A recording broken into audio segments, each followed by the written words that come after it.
ಗುರುಗಳು ಆದೇಶ ಮಾಡಿರ್ತಾರೆ ವಿದ್ಯಾನಿಧಿಗಳಿಗೆ 6 ತಿಂಗಳವರೆಗೆ ನೀವು ಈ ಪೆಟ್ಟಿಗೆಯನ್ನ, ಅಂದ್ರೆ ಭೂಮಿಯಲ್ಲಿ ಧರ್ಮಣ್ಣ ಎನ್ನುವಂತಹವರ ಒಂದು ಮುಂದಾಳುತ್ವದಲ್ಲಿ ಭೂಮಿಯ ಒಳಗೆ ರಾಮದೇವರ ಪೆಟ್ಟಿಗೆಯನ್ನ ಮುಚ್ಚಿಸಿ ಇಟ್ಟಿರ್ತಾರೆ.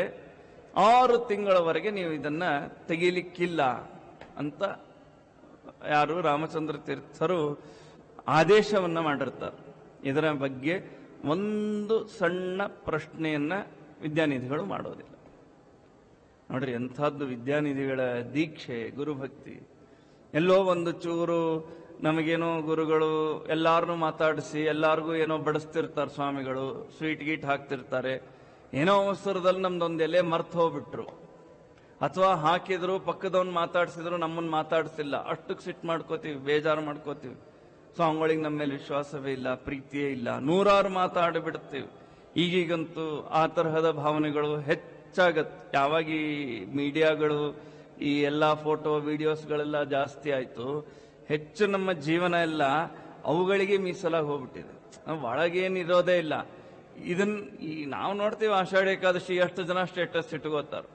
ಸ್ವಾಮಿಗಳು ಮುದ್ರಾ ಕೊಡ್ತಾರೆ, ಇವನು ಮುದ್ರಾ ತಗೊಳ್ಳೋದನ್ನ ಸ್ಟೇಟಸ್ ಇಡ್ತಾರೆ. ಅದು ಸ್ಟೇಟಸ್ ಅನ್ನೋದೊಂದು ದೊಡ್ಡ ಭೂತ. ಅದು ನಾವು ನಮ್ಮ ವೈಯಕ್ತಿಕ ವಿಚಾರಗಳನ್ನು ಕೂಡ ಬೀದಿಗೆ ತರೋದು ಅಂದ್ರೆ ಸ್ಟೇಟಸ್ ಇಡೋದು ಅಂತ ಅರ್ಥ. ಮೊದಲೆಲ್ಲ ಎಲ್ಲಾ ವಿಚಾರಗಳನ್ನ ಮುಚ್ಚಿ ಇಟ್ಕೋತಾ ಇದ್ರು, ಹೇಳಬಾರ್ದು ಹೊರಗೆ ಅಂತ. ಈಗ ಎಲ್ಲವನ್ನ ಬಿಚ್ಚಿ ಬೆತ್ತಲಾಗುವಂತಹ ಕಾಲ ಇವತ್ತು ಬಂದಿದೆ. ಇತ್ತೀಚೆಗೆ ಯಾರೋ ರೀಲ್ಸ್ ಹಾಕಿದ್ರು, ಡೈವೋರ್ಸ್ ಆಗಿದ್ದರದ್ದು ಒಂದು ಸಂಭ್ರಮ.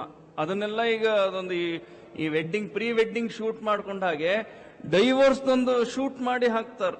ನೋಡ್ರಿ, ಯಾವುದನ್ನ ಆಗಲೇಬಾರದು, ಆದದ್ದನ್ನು ಜಗತ್ತಿಗೆ ತಿಳಿಸಲೇಬಾರದು ಅಂತಹದ್ದನ್ನು ಸಂಭ್ರಮಿಸಿ ಅದನ್ನ 4 ಜನಕ್ಕೆ.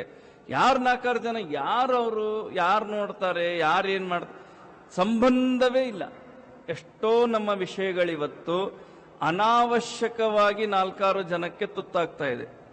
ಕ್ರೈಮ್ ಬ್ರಾಂಚ್ ಅವರು ಹೇಳ್ತಾರೆ, ನಿಮ್ಮ ವೈಯಕ್ತಿಕವಾದ ವಿಷಯಗಳನ್ನ ಸ್ಟೇಟಸ್ ಹಾಕಬೇಡ್ರಿ. ಊರಿಗೆ ಹೋಗ್ತಿರ್ತಾರೆ, ಫುಲ್ ಫ್ಯಾಮಿಲಿ ಫೋಟೋ ಹಾಕಿ off to Tirupati, off to Sriranga. ಕಳ್ಳರಿಗೆ ಅನುಕೂಲ ಆಗ್ಬೇಕು ಮನೆ ಕಳ್ಳತನ ಮಾಡ್ಲಿಕ್ಕೆ. ಅವಶ್ಯಕತೆ ಇಲ್ಲ. ಯಾರಿಗೆ ಯಾಕೆ ಅದನ್ನು ತಿಳಿಸ್ಬೇಕು? ಏನು ಅನಿವಾರ್ಯತೆ ಇದೆ ಅದು? ಯಾರೋ ಒಂದು ನಾವು ಅರ್ಥ ಮಾಡ್ಕೋಬೇಕು, ನಮ್ಮವರೇ ನಾವು ಎಲ್ಲೋ ಸಂಭ್ರಮದಿಂದ ಒಟ್ಟೆಯಾಗಿ ಹೋಗಿ ಮಾಡಿದ್ದನ್ನ ನೋಡಿ ಸಂತೋಷ ಪಡುವ ಕಾಲ ಇದಲ್ಲ ಅಂತಾದ್ರೆ, ಇನ್ಯಾರೋ ಅಪರಿಚಿತರು ಅದನ್ನ ನೋಡಿ ಸಂತೋಷ ಪಟ್ಟು ಏನ್ ನಮಗ್ ಪುಣ್ಯನ ಕೊಡ್ತಾರ? ಇಲ್ಲಲ್ಲ. ತೀರಾ ಪ್ರೈವೇಸಿ ಆದಂತಹ ವಿಚಾರಗಳು ಇವತ್ತು ಮೊಬೈಲ್ ಮೂಲಕ ಜಗತ್ತಿಗೆ ಹರಡ್ತಾ ಇದೆ. ಇಷ್ಟಕ್ಕಾಗಿ ಕೆಲವರು ಧರ್ಮ ಮಾಡಿದಂತೆ ಮಾಡ್ತಾರ, ಧರ್ಮ ಮಾಡಲ್ಲ. ಬರೋದೇ ಅದಕ್ಕಾಗಿ ಬಂದಿರ್ತಾರೆ. ನೀವು ನೋಡ್ಬೇಕು, ನರಸಿಂಹದೇವ್ರ ಗುಡಿ ಮುಂದೆ ಈ ಕ್ಯಾಮ್ರಾ ಮುಖ ಮಾಡಿ ಫೋಟೋ ತೆಗೆಸ್ಕೋತಾರ. ನರಸಿಂಹದೇವರಿಗೆ ಬೆನ್ ಮಾಡಿ ನಿಂತು ಫೋಟೋ ತೆಗೆಸ್ಕೋತಾರ. ಉದ್ದೇಶ ಏನು? ಯಾರೋ 4 ಜನ ಅದಕ್ಕೆ ಲೈಕ್ ಬಟನ್ ಒತ್ತಿರ್ತಾರೆ, ಇನ್ಯಾರೋ 4 ಜನ ಹಿಂಗ್ ಕೈ ಮುಗಿದಿರ್ತಾರೆ. ಅದನ್ನ ನೋಡಿ ಸಂಭ್ರಮಿಸ್ತಾರೆ. ಯಾರ್ಯಾರು ಮಾಡಿದ್ರು ಒಂದ್ ಸಂತೋಷ, ಇಷ್ಟು ಜನ ಫ್ರೆಂಡ್ಸ್ ಇದಾರೆ, ಇವರೆಲ್ಲ ಮಾಡ್ಲಿಲ್ಲ ಅನ್ನೋದೊಂದು ಬೇಜಾರು, ಮತ್ತು ಅವ್ರಿಗೆ ಬೈಯೋದು ಪಾಪ ಸಾಧನೆ. ಮಾಡಿದ ಒಂದು ನಮಸ್ಕಾರ ಅದು ಫೋಟೋಕ್ಕಾಗಿ ಹೋಗ್ಬಿಡ್ತು, ಪುಣ್ಯವೂ ಹೋಯ್ತು. 4 ಜನನ್ ಬೈದದ್ದು ಬೇರೆ. ಅವನೊಂದು ಕಾಮೆಂಟ್ಸ್ ಹಾಕ್ಬಾರ್ದ, ಸ್ಟೇಟಸ್ ನೋಡಿದಾನ್, ಒಂದು ರಿಪ್ಲೈ ಮಾಡ್ಲಿಲ್ಲ ಅಂತ ಅವ್ನು ಬೈಯೋದು ಬೇರೆ. ಈ ತರಹದ್ದನ್ನೆಲ್ಲ ಇದನ್ನ ಧರ್ಮದ ವಿಷಯದಲ್ಲಿ ಬಳಸಿಕೊಳ್ಳುವುದು ಸೂಕ್ತ ಅಲ್ಲ. ಮೊದಲನೇದು, ವೈಯಕ್ತಿಕವಾದ ವಿಚಾರಗಳಲ್ಲಿ ಯಾವ ವೈಯಕ್ತಿಕವಾದ ವಿಚಾರಗಳು ಮೊಬೈಲ್ ಪರದೆಗೆ ಬರಲೇಬಾರದು. ಅದರಲ್ಲಿಯೂ ಹಿಂಗ್ ಮುದ್ರಾ ತಗೊಳ್ಳೋದು, ಮಂತ್ರಾಕ್ಷತೆ ತಗೊಳ್ಳೋದು. ಅಲ್ಲಿ ಸ್ವಾಮಿಗಳು ಇವ್ರು ನೋಡಿ ಮಂತ್ರಾಕ್ಷತೆ ಕೊಡ್ತಾರೆ, ಇವನ್ ಹಿಂಗ್ ಮುಖ ಮಾಡಿರ್ತಾನೆ ಮೊಬೈಲ್ ಕಡೆಗೆ. ಅದು ಸ್ವಾಮಿಗಳಿಗೆ ನಾವು ಮಾಡುವಂತಹ ಅವಮಾನ ಆಗತ್ತೆ. ಅವಶ್ಯಕತೆ ಇಲ್ಲ. ಯಾವುದು ಗುರುಭಕ್ತಿ? ಇದು ಗುರುಭಕ್ತಿಯ? ನನ್ನ ಪ್ರಕಾರ ಇದಲ್ಲ. ಇದು ಒಂದರ್ಥದಲ್ಲಿ ಗುರುದ್ರೋಹ. ಇಂತಹವುಗಳೇನು ನಮ್ಮಲ್ಲಿ ನಡೀತಾ ಇದೆ, ವಾಸ್ತವಿಕವಾಗಿ ಇದು ಕಡಿಮೆ ಆಗಬೇಕಾಗಿದೆ. ಇದಕ್ಕಾಗಿ ನಾವು ಸ್ವಾಮಿಗಳನ್ನ ಬಳಸಿಕೊಳ್ಳುವುದೇನಿದೆ, ಸ್ವಾಮಿಗಳು ಅಂದ್ರೆ ಸ್ವಾಮಿಗಳಲ್ಲ, ದೇವರು, ಗುರುಗಳು, ಇವರನ್ನೆಲ್ಲ ನಾವೇನು ಇದಕ್ಕಾಗಿ ಬಳಸಿಕೊಳ್ಳುವ ಒಂದು ಸ್ವಭಾವ ನಡೆದಿದೆ, ಇದು ಬಿಡಬೇಕು. ಗುರುಭಕ್ತಿಯ ಮಹತ್ವವನ್ನು ನಾವು ಅರ್ಥ ಮಾಡಿಕೊಳ್ಳಬೇಕು. ವಿದ್ಯಾನಿಧಿ ತೀರ್ಥರಿಗೆ ಎಷ್ಟು ತಮ್ಮ ಗುರುಗಳಲ್ಲಿ ಭಕ್ತಿ ಅಂದ್ರೆ ಯಾವುದನ್ನು ಅವರು ಪ್ರಚಾರ ಮಾಡಲಿಲ್ಲ. ಕೋಪ ಮಾಡ್ಕೋಬಹುದಾಗಿತ್ತು, ಯಾಕೆ ನನಗೇನು ಕಡಿಮೆ ಇತ್ತು, 6 ತಿಂಗಳು ಯಾಕೆ ನಂಗೆ ಮುಟ್ಟಬೇಡ ಅಂದ್ರು, ಯಾವ ಒಂದು ಅವರು ನಮ್ಮನ್ನ ಹೊಗಳಿದಾಗ, ನಮ್ಮ ಮೇಲೆ ಪ್ರೀತಿ ಮಾಡಿದಾಗ ಮಾತ್ರ ನಾವು ಭಕ್ತಿ ಮಾಡುವುದಾದ್ರೆ ಅದು ಭಕ್ತಿ ಅಲ್ಲ, ಅದು ವ್ಯಾಪಾರ ಆಗೋಗುತ್ತೆ. ಅವರು ನಮಗ ಮೇಲ್ನೋಟಕ್ಕೆ ನಮ್ಮ ಮನಸ್ಸಿಗೆ ಒಲ್ಲದ್ದನ್ನು ಗುರುಗಳು ಹೇಳಿದಾಗಲೂ ನಮ್ಮ ಭಕ್ತಿಯಲ್ಲಿ ಒಂದು ಸಾಸಿವೆ ಕಾಳು ಕಡಿಮೆ ಆಗಿಲ್ಲ ಅಂತ ಅಂದ್ರೆ ಅದು ನಿಜವಾದ ಭಕ್ತಿ. ಅದೇ ನಿಜವಾದ ಭಕ್ತಿ. ಹಾಗೆ ನಾವಿವತ್ತು ಗುರುಭಕ್ತರನ್ನ ಜರಡಿ ಹಿಡಿದು ಬಿಟ್ರೆ ಎಲ್ಲೋ ಒಂದು ಟನ್ ಗುರುಭಕ್ತರಲ್ಲಿ ಒಂದೋ ಎರಡೋ ವ್ಯಕ್ತಿ ಸಿಕ್ಕರೆ ಸಿಗಬಹುದೇನೋ, ಅದು ಗ್ಯಾರಂಟಿ ಇದೆ.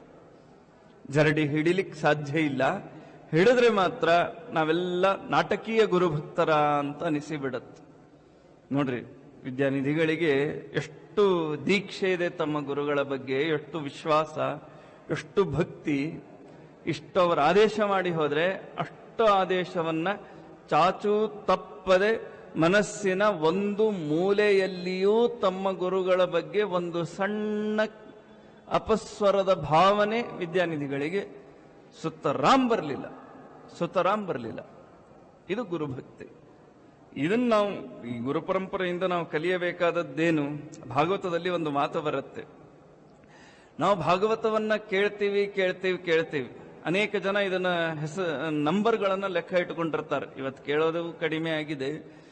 ಅನೇಕ ಜನರು ನಾನು 50 ಸರಿ ಸಪ್ತಾಹವನ್ನ ಕೇಳಿದೆ, 100 ಸರಿ ಸಪ್ತಾಹವನ್ನ ಕೇಳಿದೆ ಅಂತ ಇದೆ. ಬಹಳ ದೊಡ್ಡದ್ದು. ಈ ಕಾಲಕ್ಕೂ ಅಷ್ಟು ಸಂಖ್ಯೆಯಲ್ಲಿ ಭಾಗವತವನ್ನ ಕೇಳೋದು ಬಹಳ ದೊಡ್ಡ ವಿಷಯ. ಅದಕ್ಕೆ ಕೈ ಮುಗಿಬೇಕು. ಆದ್ರೆ ಭಾಗವತ ಒಂದು ಮಾತು ಹೇಳುತ್ತೆ, ಇಷ್ಟು ಸಾರಿ ನಾವು ಭಾಗವತವನ್ನ ಯಾಕೆ ಕೇಳಬೇಕು? ದೇವರಲ್ಲಿ ಭಕ್ತಿ ಹೆಚ್ಚಾಗಬೇಕು. ತೇ ಯದ್ಯನುತ್ಪಾದಿತ ಅಲ್ಲ, ಒಂದು ವೇಳೆ ನಮಗೇನಾದರೂ ಇಷ್ಟು ಬಾರಿ ಭಾಗವತವನ್ನ ಕೇಳಿಯೂ ಭಕ್ತಿಯ ರಸ ಒಂದು ಮಿಲಿಗ್ರಾಮ್ ಹೆಚ್ಚಾಗಿಲ್ಲ ನಮ್ಮೊಳಗೆ ಅಂತಾದ್ರೆ ಶ್ರಮಯೇವ ಹಿ ಕೇವಲಂ ಅಂತಾರೆ. ಇಷ್ಟೊತ್ತು ಕೂತು ಕೇಳಿದ್ದು ವ್ಯರ್ಥ ಅಂತ. ಶ್ರಮ ಅದು. ಏನು ಉಪಯೋಗ ಅದರಿಂದ? ಭಾಗವತ ಇರೋದೇ, ಆ ಭಾಗವತ ಗ್ರಂಥವನ್ನ ವ್ಯಾಸರು ರಚನೆ ಮಾಡಿದ್ದೇ ನಮ್ಮಲ್ಲಿ ಭಕ್ತಿ ಬೆಳಿಲಿಕ್ಕೆ. ನಾವು ಬರೀ ನಂಬರ್ಗಳನ್ನ ಲೆಕ್ಕ ಇಟ್ಟುಕೊಂಡು ಭಕ್ತಿ ಮಾತ್ರ ಹೆಚ್ಚಾಗಿಲ್ಲ ಅಂತಾದ್ರೆ ಆ ಭಾಗವತವನ್ನ ಎಷ್ಟು ಸಾರಿ ಕೇಳಿದ್ರು ಅದು ವ್ಯರ್ಥ. ಅದು ಕೇವಲ ಶ್ರಮ, ದೈಹಿಕವಾದಂತಹ ಶ್ರಮ ಅಂತ ಭಾಗವತದಲ್ಲಿ ಒಂದು ಮಾತನ್ನು ನಾವು ಕೇಳ್ತೇವೆ. ಹಾಗೆ ನಾವು ಗುರುಗಳ ಮಹಿಮೆಯನ್ನ ಕೇಳ್ತಾ ಸುಮ್ಮನೆ ಸ್ವಾಮಿಗಳು ಆ ಊರಿಗೆ ಹೋದ್ರು, ಅಲ್ಲಿ ಮುದ್ರಾ ಕೊಟ್ರು, ಅವೆಲ್ಲ ಅನೇಕ ಪವಾಡಗಳು, ಇವುಗಳನ್ನೆಲ್ಲ ಕೇಳಿ ಸುಮ್ಮನೆ ಎದ್ದು ಹೋಗ್ಬಿಟ್ರೆ ಗುರುಗಳ ಮಹಿಮೆಯನ್ನ ಕೇಳಿದ್ದಕ್ಕೆ ಅರ್ಥವೇ ಇಲ್ಲ. ಈ ಗುರುಗಳ ಮಹಿಮೆಗಳನ್ನ ಕೇಳುವುದರಿಂದ ಅವರು ಅವರ ಗುರುಗಳಲ್ಲಿ ಮಾಡ್ತಾ ಇದ್ದ ಭಕ್ತಿಯನ್ನ ನಾವು ಅಳವಡಿಸಿಕೊಂಡು ನಾವು ನಮ್ಮ ಎಲ್ಲ ಗುರುಗಳಲ್ಲಿ ಭಕ್ತಿಯನ್ನ ಬೆಳೆಸಿಕೊಂಡ್ರೆ, ನಮಗೆ ಈ ಎಲ್ಲ ಗುರುಗಳಲ್ಲಿ ಭಕ್ತಿ ಬೆಳೆದ್ರೆ ಆ ಗುರು ಮಹಿಮೆಗಳನ್ನ ಶ್ರವಣ ಮಾಡಿದ್ದಕ್ಕೆ ಒಂದು ಸಾರ್ಥಕ. ಹೀಗಾಗಿ 6 ತಿಂಗಳವರೆಗೆ ವಿದ್ಯಾನಿಧಿ ತೀರ್ಥರು ತಮ್ಮ ಗುರುಗಳ ಮೇಲೆ ಅತ್ಯಂತ ವಿಶ್ವಾಸದಿಂದ, ಅತ್ಯಂತ ಭಕ್ತಿಯಿಂದ, ಅತ್ಯಂತ ನಂಬಿಕೆ, ಆದರದಿಂದ ತಾವು 6 ತಿಂಗಳು ತಮ್ಮ ಗುರುಗಳ ಆದೇಶವನ್ನ ಪರಿಪಾಲನೆಯನ್ನ ಮಾಡ್ತಾರೆ ವಿದ್ಯಾನಿಧಿ ತೀರ್ಥರು. ಮುಂದೆ ಏನಾಯ್ತು ಅನ್ನೋ ವಿಚಾರವನ್ನ ನಾಳೆ ದಿವಸ ತಿಳಿಯುವ ಪ್ರಯತ್ನವನ್ನ ಮಾಡೋಣ. ನಾಹಂಕರ್ತ ಹರಿಕರ್ತ ತತ್ಪೂಜಾ ಕರ್ಮಚಾಖಿಲಂ ತಥಾಪಿ ಮತ್ಕೃತಾ ಪೂಜಾ ತ್ವತ್ಪ್ರಸಾದೇನ ನಾನ್ಯಥಾ ಅನೀನ ಭಾವಿಯತ್ ಪುಣ್ಯಂ ತದಾಪ್ನೋತ್ ಗುರುರ್ಮಮ ಅಸ್ಮದ್ಗುರುವಂತರ್ಗತ ಭಾರತೀ ರಮಣ ಮುಖ್ಯ ಪ್ರಾಣಾಂತರ್ಗತ ಸೀತಾಪತೆ ಶ್ರೀರಾಮಚಂದ್ರ ಪ್ರಿಯತಾಂ ಸುಪ್ರೀತೋ ವರದೋ ಭವತು. ಶ್ರೀಕೃಷ್ಣಾರ್ಪಣಮಸ್ತು.